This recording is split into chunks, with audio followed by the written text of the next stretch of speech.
Hello everyone, welcome to channel. जैसा कि हमने लास्ट वीडियो में बात की थी बिल्डिंग मटेरियल पार्ट 1 के बारे में, जिसमें हमारा कंटेंट था cement, sand, aggregate and water.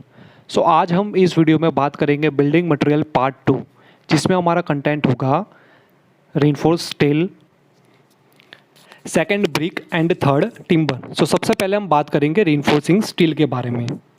Concrete structure के अंदर कंक्रीट एंड स्टील दोनों का यूज़ होता है as a construction material. Concrete जो होता है उसकी टेंसाइल स्ट्रेंथ बहुत कम होती है और वो कॉम्प्रेसिव स्ट्रेंथ उसकी बहुत ज़्यादा रहती है। इसी टेंसाइल प्रॉपर्टी को ओवर कंपेंसेट करने के लिए हम कंक्रीट स्ट्रक्चर के अंदर रीइंफोर्सिंग स्टील का यूज़ करते हैं। और रीइंफोर्सिंग स्टील एक आइडियल मटेरियल है to complement for concrete because thermal expansion of both the construction material steel and concrete are same. Concrete and steel का expansion and contraction equally होता है under the temperature variation. Market में जो steel होता है उसके diameter different होते हैं, जैसे कि 8 डाया, 10 डाया, 12 डाया, 16 डाया, 20 डाया, 25 डाया एक्सेट्रा। एंड मार्केट में रीइंफोर्सिंग स्टील के लिए भी डिफरेंट कंपनीज अवेलेबल है।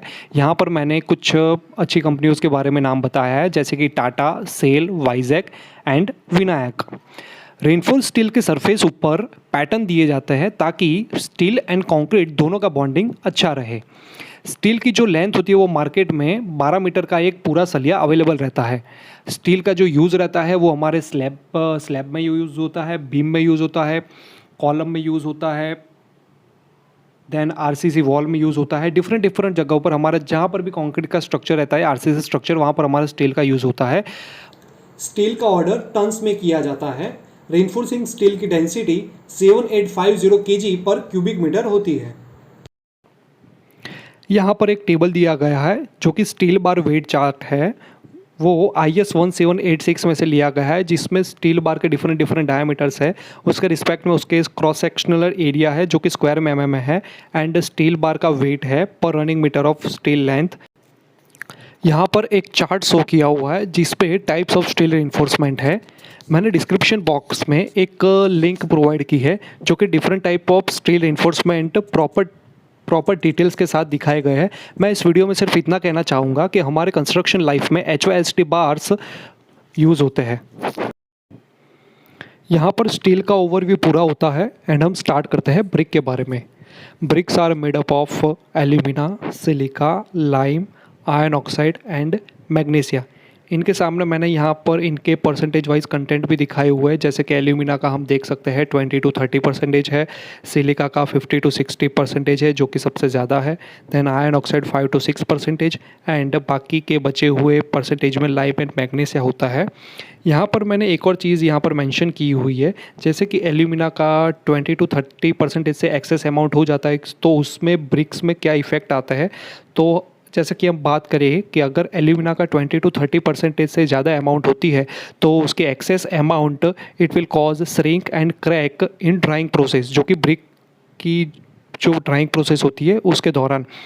अब सिलिका के बारे में बात करें कि अगर सिलिका के अमाउंट 50 to 60% से ज़्यादा हो जाता है तो it will destroy cohesion between particles and जो हमारी ब्रिक होती है वो एज अ ब्रिटल हो जाती है।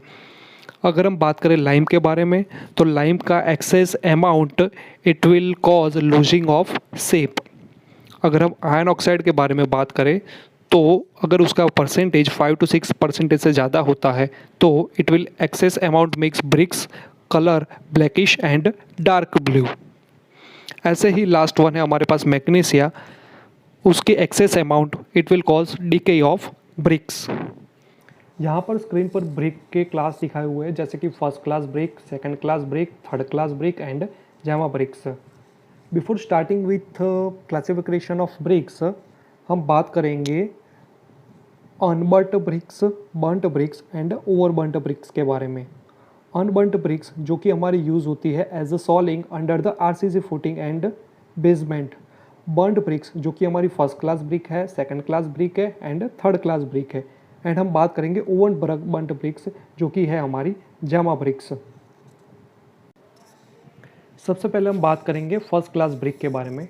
तो हमारी जो फर्स्ट क्लास ब्रिक होती है उसका शेप स्टैंडर्ड होता है एंड उसकी सरफेस एंड एज दोनों शार्प होते हैं। इवन गुड ब्रिक्स की जो सारी क्वालिटीज़ होती है वो फर्स्ट क्लास ब्रिक के अंदर होती है। फर्स्ट क्लास जो ब्रिक होती है it should not absorb water more than 20% of its dry wait.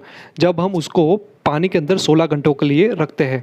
Even first class brick के ऊपर हम फिंगर नेल्स की वजह से कोई स्क्रैचेस भी नहीं होते या फिर कोई मार्क्स भी नहीं होते हैं। इवन फर्स्ट क्लास ब्रिक को 1 मीटर हाइट से अगर हम ड्रॉप करें तो वो ब्रिक भी नहीं होती है।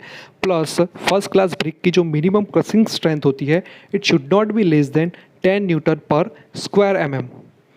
हम बात करें सेकंड क्लास ब्रिक के बारे में, तो सेकंड क्लास ब्रिक जो होती है वो भी सेम फर्स्ट क्लास ब्रिक के जैसी होती है। ये भी गुड ब्रिक्स की जो क्वालिटीज़ होती है सारी ये मेंटेन करती है। Plus it should not absorb water more than 22.5% of its dry weight when it kept immerse in water for 16 hours. But यहाँ पर फर्स्ट क्लास ब्रिक और सेकंड क्लास ब्रिक दोनों में डिफरेंस जो होता है वो सेकंड क्लास ब्रिक में फिंगर नेल्स की वजह से हम ब्रिक के सरफेस पर स्पॉट्स या कोई भी मार्क्स हम इजीली बना सकते हैं। प्लस इसकी जो क्रशिंग स्ट्रेंथ होती है वो 7.5 न्यूटन पर स्क्वायर mm से कम नहीं होती है।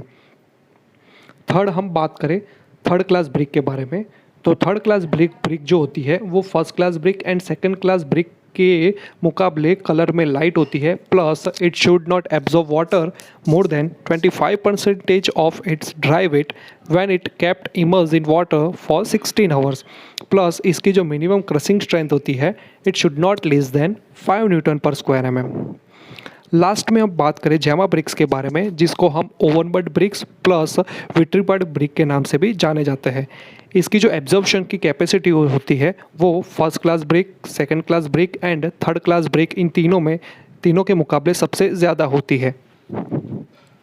यहाँ पर मैंने गुड ब्रिक्स की क्वालिटी शो की हुई है कि उसकी क्वालिटी क्या क्या होनी चाहिए।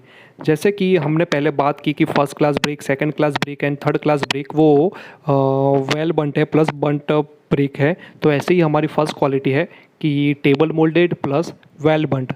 सेकंड में हम बात करें कि उसके जो एजेस होते हैं वो शार्प एंड स्क्वायर होनी चाहिए। प्लस ब्रिक के अंदर के और ऊपर उसके किसी भी प्रकार के क्रैक्स नहीं दिखने चाहिए। प्लस ब्रिक की जो साइज़ होती है और जो शेप होता है वो standard size and uniform shape होना चाहिए। हम दो ब्रिक को अगर एक साथ टकराए तो it should clear metallic ringing sound and brick के सरफेस के ऊपर कोई भी किसी भी तरह का इंप्रेशन नहीं होना चाहिए।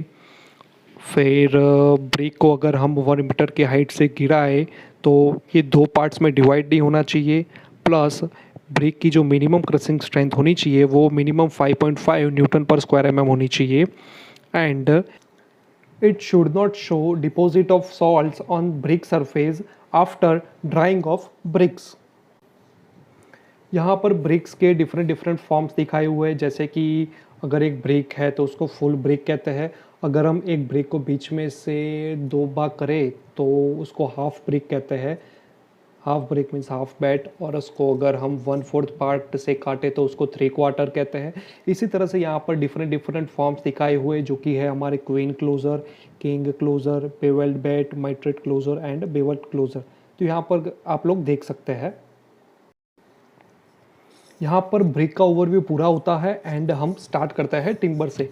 टिम्बर जो होते हैं वो 2 तरह के ट्री में से हमें मिलता है, जैसे कि exogenous tree and endogenous tree.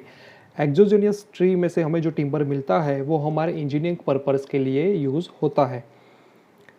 हमारे मेन इंजीनियरिंग पर्पस के लिए डेसिडियस ट्री होते हैं जो कि टाइप होता है एक्सोजीनियस ट्री के। एंड डेसिडियस ट्री जो होते हैं वो हमें हार्ड वुड प्रोवाइड करते हैं and they are fire resisting and equally strong for resisting tension, compression and shear. अगर हम बात करें एंडोजीनियस ट्री की, तो एंडोजीनियस ट्री में से हमें जो टिम्बर मिलता है वो हमारे लिमिटेड इंजीनियरिंग पर्पस के लिए यूज़ होता है, जैसे कि बाम्बू।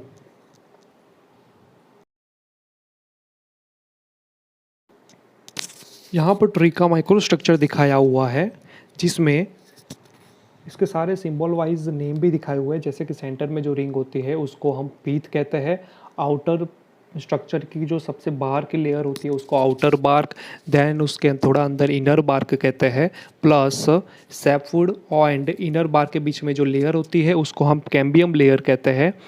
यहाँ पर फिर मेडुलरी रेस दिखाए हुए जो पीच से रेडियली बाहर की तरफ निकलते हैं, वो जो होते हैं मेडुलरी रेज होते हैं, प्लस हार्टवुड जो होते हैं वो पीत के सराउंड में सेंट्रिकल रिंग जो होती है उसको हार्टवुड कहते हैं। तो ये यहाँ पर ट्री का माइक्रो स्ट्रक्चर दिखाए हुए, तो यहाँ पर आप लोग देख सकते हैं। तो दोस्तों यहाँ पर हमारा बिल्डिंग मटेरियल का ओवरव्यू पूरा होता है, building material part 1 and part 2। सो अगर दोस्तों आपको ये मेरा वीडियो पसंद आया हो तो प्लीज़ आगे से आगे शेयर कीजिए, ताकि और सिविल इंजीनियर के जो भी स्टूडेंट हो वो इसका फ़ायदा उठा सके। Thank you.